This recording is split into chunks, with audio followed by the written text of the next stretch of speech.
I guess the focus point of today's discussion, or the thing I'm going to use to make this relatable to more people, is Alex Jones.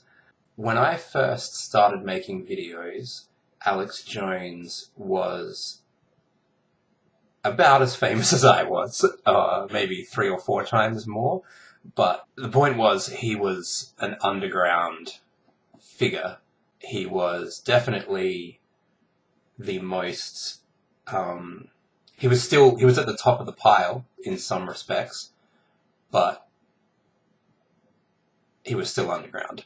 And around that time, I'd just done a course on Nazi history at uni, and one of the things that they made explicit in that was the way that Nazis took both far right and they took right-wing and left-wing ideas and paraphernalia and mushed them together. That's the technical term. Yeah, they would take left-wing and right-wing concepts and put them together, and you see this in the name of the party. Name of Nazi party. How shameful. National Socialist German Workers' Party. Ah, yeah, of course, National Socialist. So you're taking national, a right-wing word, socialist, a left-wing word, German, linking back to nationalism, a right-wing word, and workers being a left-wing word. And I could see already back then that that's what Alex Jones was doing, because he would always say that he hates the phony left-right paradigm back when Bush was around. But you could always tell he would always rail against, he would always try and make it seem as though he was being even-handed, but it would always be obvious that he was favoring conservatives, kind of like Joe Rogan. Yeah, he would say things like, the horrible liberals and the horrible fake conservatives. So it was always about not being a genuine right-wing nutjob that was the problem. And I guess it's interesting because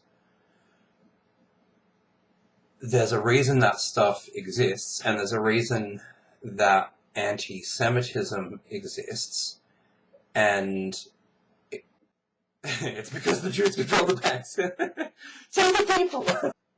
It's because anti-Semitism is when you realize that capitalism is broken, like on this deep level, and let's not even say capitalism, let's say society is broken on this deep structural level that goes beyond political parties and electoral games.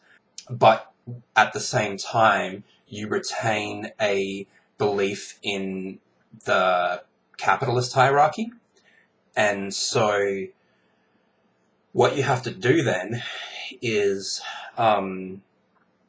there are all these things going wrong when there shouldn't be, because capitalism is, fairly unchallenged as a system. Like, in comparison to the challenges socialism faces, capitalism has a pretty comfortable ride at the moment.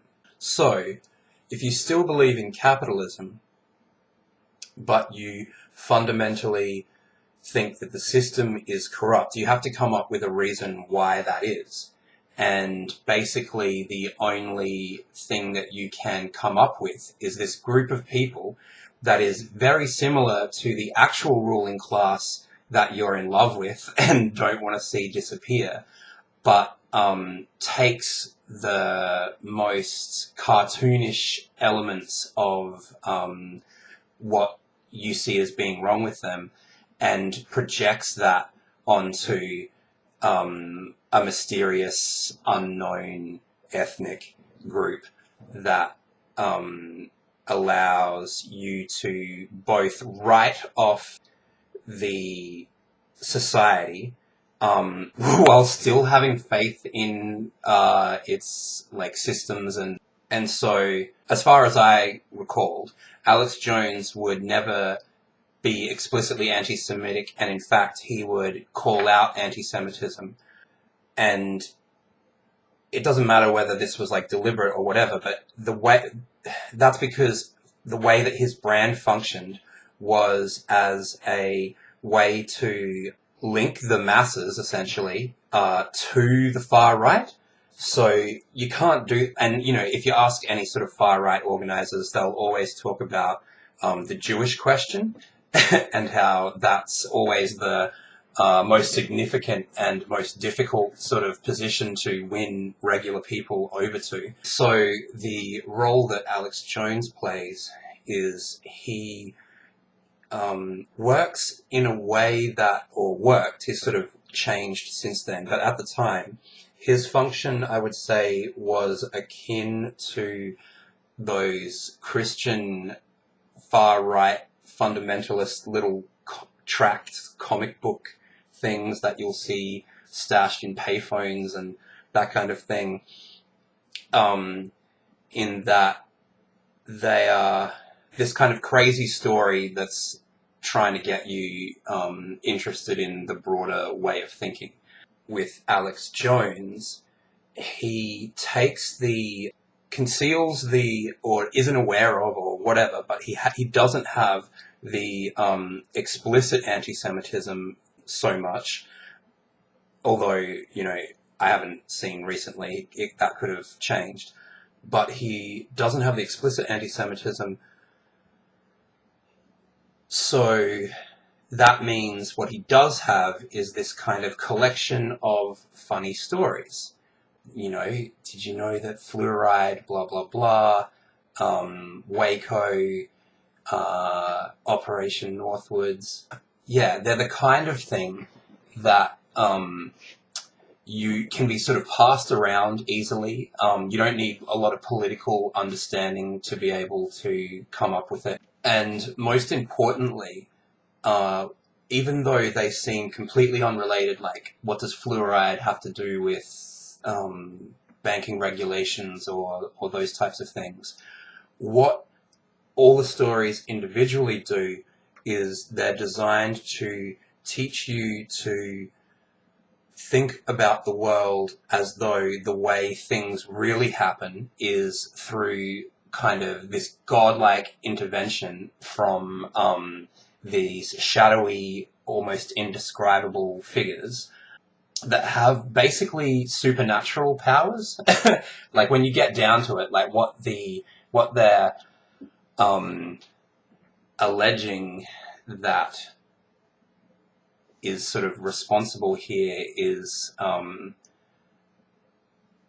almost supernatural, because a lot of times you'll see things like, one of the documentaries going around is the Rothschilds, the favorite Jews to demonize. There's a documentary about that family being the world's first trillionaires, secretly though. And yeah, it's all this secretly, and what all this kind of requires you to believe is that the actual billionaires are somehow powerless to stop them because they're Jewish. It's like, no, they're in on it, but yeah, it all comes down to, at least it appears to me, the reason why I haven't been recruited so far, is that it just appears to require too much magical thinking. And if you look throughout history, it always is used, it seems, in this way, that anti-Semitism gets big when the people in charge want someone to blame things on, which is obviously where the first incident of this is the crucifixion of Jesus, which I don't really have any other source for this, so I'll just fess up to that. But Reza Aslan, I think is his name, wrote a book called Zealot about Jesus, and it's very sympathetic to Christianity, and I liked it a lot, although I haven't read anything around it, so it could be completely whatever. But they say, he sort of makes the point in there that the story of Jesus's crucifixion was essentially changed by the Romans when they were trying to get to co-opt the religion and spread it throughout Rome. And so, yeah, they kind of added these bits and pieces to the story. But he makes the point that the Jewish people were so heavily occupied by Rome at the time. The idea of the Romans being forced by the Jewish people to do anything was kind of ridiculous, and so that's kind of one of the early examples of anti-Semitism, and yeah, it seems like that type of thing just plays out repeatedly, and it's sort of connected to the whole point about material conditions producing ideology. And I think that, yeah, what you see throughout history is when the contradictions in society, get really pronounced, this produces a different ideology. So when everyone's homeless because the bankers ripped all the money out of the economy, suddenly everything seems, a bit more unfair. So then you have to go into come up with some kind of way of explaining how or why. And you can either do that with class-based politics, or if you've grown up in a country that was under like ridiculous McCarthyite anti-communism for more than half a century, you might come up with ideas like the Jooz Dunnit. The Jews, it's all the Jews, everything they do, I tell you all the time, there is not a place on earth for Jews, homosexuals are gypsies too. They say that I'm a bad man, honey, but it's the Jews. It's better than you ever, they're better than you ever even knew. I said that the world was run by Jews. Only what if so, only what different if somebody